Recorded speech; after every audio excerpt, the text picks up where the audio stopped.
Hello and welcome to the Strong, Healthy, Happy podcast. My name is Deborah. I'm here for a very impromptu episode. I record a live Q&A to my clients every week.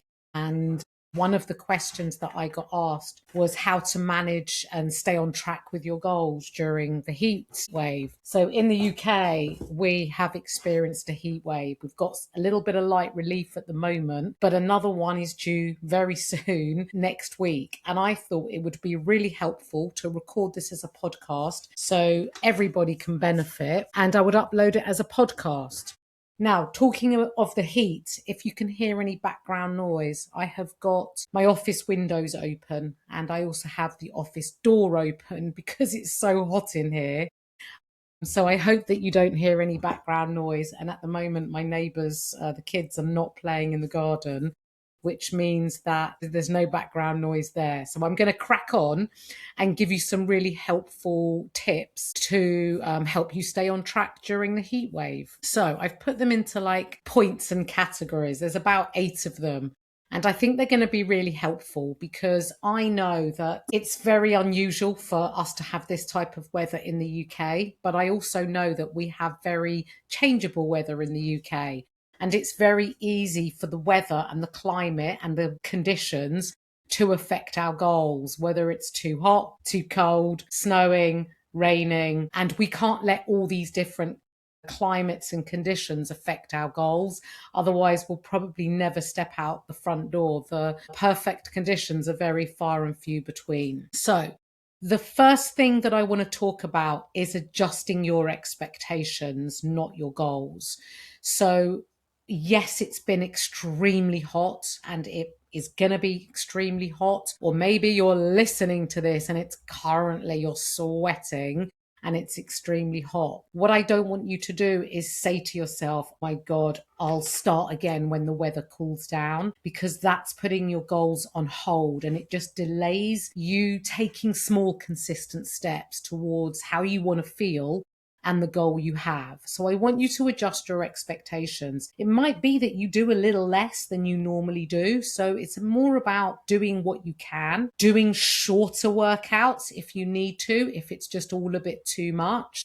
You might do shorter walks. Remember, movement is good movement. And it's about trying to be consistent and accepting that you can only do what you can. Now, what's really important, which brings me on to point number 2, is about being flexible with your timing, because it is not going to be a great time to go for a walk in the heat of the day at 2 o'clock in the afternoon, for example, possibly the worst time to go. So it's about, you may have your normal routine and maybe that works for you. However, when the climate starts to make you feel low energy, very lethargic, and it's everything just feels 100 times harder, you have to be flexible with your timing.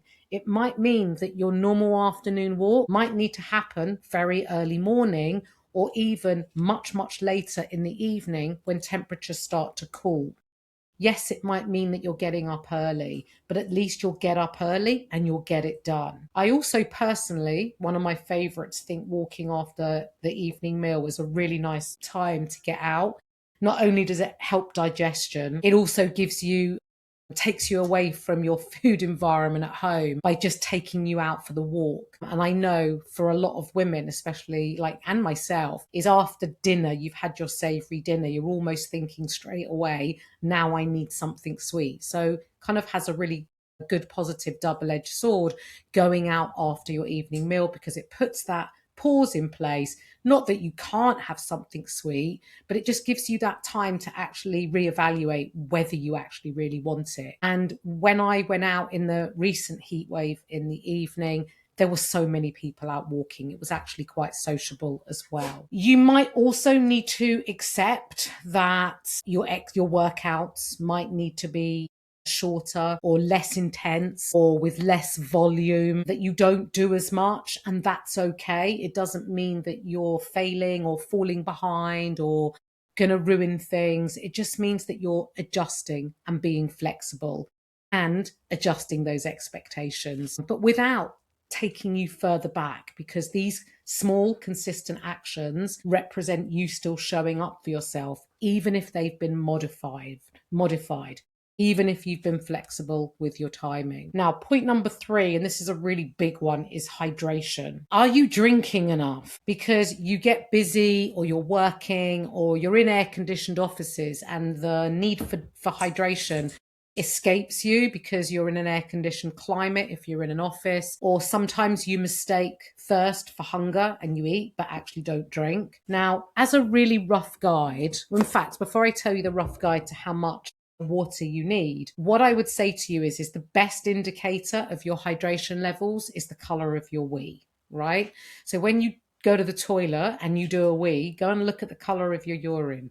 You're looking for a pale straw yellow color. The darker the yellow, hopefully not brown, the darker the color indicates that you're dehydrated. You want it a pale straw yellow. So if your wee is not pale straw yellow, you need to increase your hydration. I always like to have I have like a Robinson's bottle of squash diluted and filled up, and then I have my favorite cup or water bottle that I like to drink out of. But sometimes your water bottle may not be actually quite big enough and you don't want to lug around those huge ones. So on my desk, I have like a Robinson's orange squash bottle already filled with diluted drink. You could, if you're at home or you're in an office, you could keep it in the fridge, but it's easily accessible to just top up your own water bottle if it is on the smaller side. Now, as a rough guide, and this isn't for really hot weather conditions, this is just a rough guide,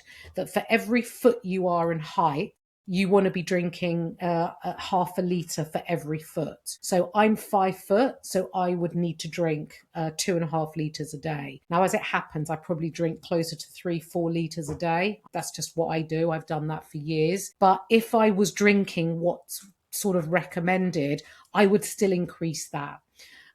Because you are sweating more, you're losing fluid, and it will, there's nothing better than feeling hydrated, and there's nothing worse than feeling dehydrated. Now, if you're doing intense exercise sessions and you are sweating a lot, it might be worth you having some electrolytes for that gym session or the run or whatever it is that you're doing. But you certainly don't need electrolytes every day. It is not needed. Electrolytes only come with intense exercise and for a duration of time. So please don't use electrolytes just in day-to-day life, because taking on board additional salt can be harmful, and most of the population actually have too much salt. So you don't want to be adding to that by increasing your salt levels via electrolytes. What you can do if you're eating a whole food diet is salt your food. You'd be better off doing that. But the bottom line that I want to really emphasize here is drink water. If you need to put squash in it, I live off squash, sugar-free squash, or just make your water more appetizing with mint and cucumber, whatever rocks your boat, do it. It's absolutely fine. Now, I know that you might come in from a long day at work and you're looking to crack open a nice cold bottle of rosé. And what I would say is, whilst it might sound really appealing, alcohol does increase your dehydration levels. So I would reduce alcohol during the really intense heat and for general health. The other thing I want to just add, this is point number 4, is heat affects your performance. So you might notice that your energy levels are lower, or what you were doing before, or what you were lifting in terms of weights in your workouts, you just don't have it in you. And it's not because you've regressed. It's not because you're unfit. It's because it's in the 30-degree bracket of heat. And with the heat, your heart rate increases, your perceived effort levels feel higher, your paces just feel a bit more heavier and slower, weights that you're lifting feel heavier, and it's perfectly normal. Give yourself permission to reduce that intensity, volume, and take longer rest periods as well. Point number 5. God, and this is one I can 100% relate to, is sleep. It's just too hot, right, to get to sleep. But there are a few things, practical tips you can do. And that is if your room faces the sun or the sun comes into your room later in the day, especially in that late afternoon, draw your curtains. Don't even open them in the morning. Keep them closed. Keep it cool. Keep your windows open so you've got some air. And I'm really big on having like a through air.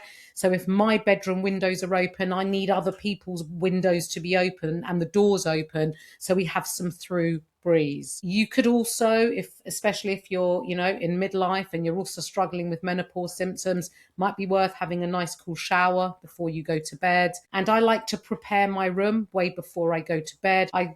Nice bedside lamp, lights off, curtains are pulled, nice and aired, bed sort of turned back, so that it's a bit more inviting when I go up to bed. You might also want to take your duvet off, replace it with some lighter bedding, whether that may be a summer duvet or just a light sheet. Think about how you can keep cooler and support your sleep a bit better. It's also worth noting that poor sleep quality, and that can be just one night, can affect you the following day in terms of your energy, your motivation, your recovery, and it can also impact your feeling of hunger, your cravings, and also your ability to feel more satisfied after you have managed to eat something. So, what I don't want is that poor sleep derails you during a heat wave. We need to try and look for ways as best as we can to manage the heat and get some decent sleep. And it's worth putting in here as well, if you know that you go to bed scrolling on your phone, give yourself a little bit of wind down time, some deep breathing, play something nice and relaxing on Spotify, put the timer on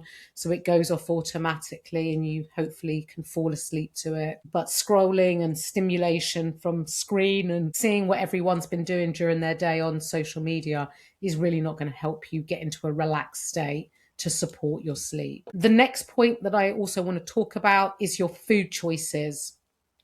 So during the heat wave, it's often your appetite gets affected. You have less appetite. Along with that, like who wants to cook a hot meal over, with a hot oven or a hot hob or however you cook your food? It's really hard so you have to change the food types that you're looking to eat. So I think lighter foods, more salads, wraps, and make your salads really interesting. Add to it, just open up a tin of beans, pulses, or lentils. You could also use pre-cooked packet rice. That way you just might microwave it and that you're not cooking over heat. You might even do a jacket potato, stick it in the microwave. But you want to think about lighter meats, lighter, fish, tuna, and just lighter meals that aren't, the heavy foods that it's on a hot day. You may not want a spag bowl. You might fancy more of a chicken salad, ham and boiled egg salad, something light, cottage cheese, Greek yogurts, fruits. There is a vast array of fruit out in the supermarkets at the moment. Get adventurous. I usually cut up a whole watermelon, a pineapple, and other fruit and make a huge fruit salad.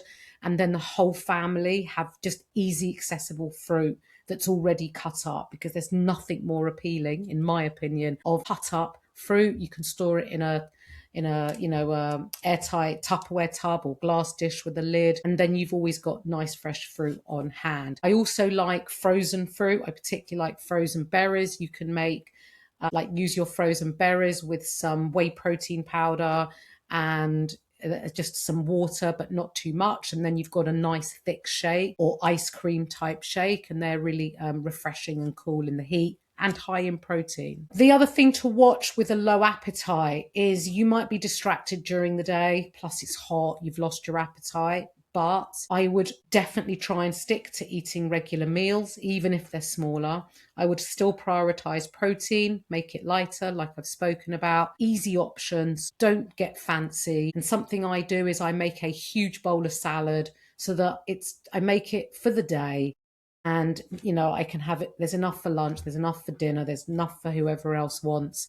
And just get it all in a really big bowl. And then you're not chopping and preparing, all day for every meal. The other reason why you don't want to skip food all day is because invariably at some point it will catch up with you. You'll be watching TV, your mind starts to wander, and you're grabbing, the snacks and the easy to grab things out your cupboard. They're usually the less healthy things. They're actually usually as well quite high in calorie, and before you know it, you've overconsumed. That's going to leave you feeling lethargic, and on top of the hot weather, it's not going to be a great recipe for you feeling good in yourself. So just again, be flexible with your meals, adjust them, make them lighter, make them nutritious, make them colorful, and make them really easy without doing any hot cooking. Focus on what matters most.